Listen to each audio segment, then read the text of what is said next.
Ito mga lods, bali may gagawin tayo, isang battery ng cordless drill.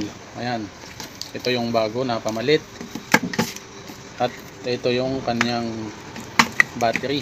Ayan o, karoon na siya ng corrosion. Ayan, bali ito yung specs ng battery. Ayan, 18 volts yan. Ito yung cordless drill. So mga loads, yung ating binabalance na battery, so sukatin natin yung kanyang voltage.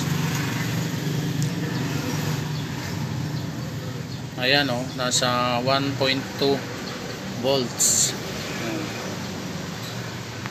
Ang bawat cell na to ay yung rated voltage niya ay 1.2 volts. Ayan, i-balance muna natin bago natin i-connect sa series connection.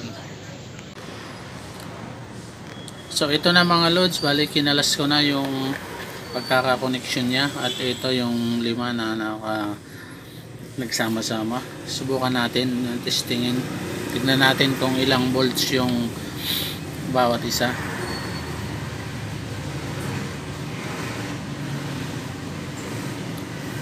So ayan, bali 1.276.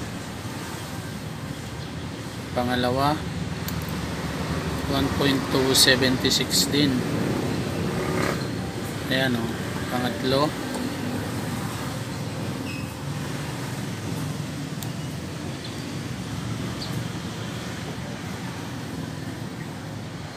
1.276.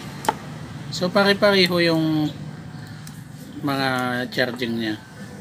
Ayan o, so successful yung ating pagbabalancing.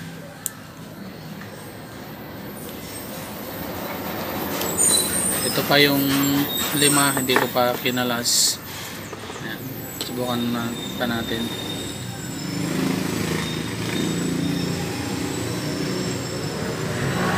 So lahat talagang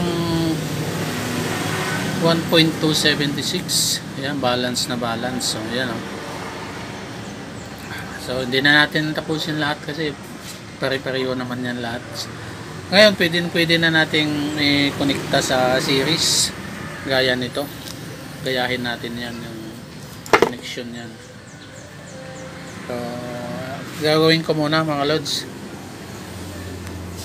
So ito mga lods, bali natapos na yung ating ginagawa, na-repack na. Medyo hindi lang maganda yung mga connection kasi wala akong spot welding. Bali soldering iron yung ginamit ko, kaya ganyan.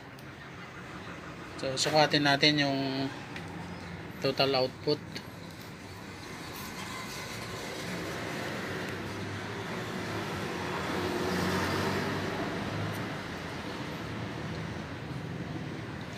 Ayan o, bali 19.12 volts. Ayan. So okay, testing na natin.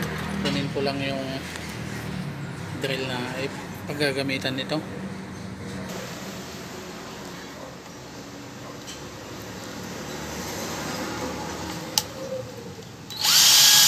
So ayan o, okay.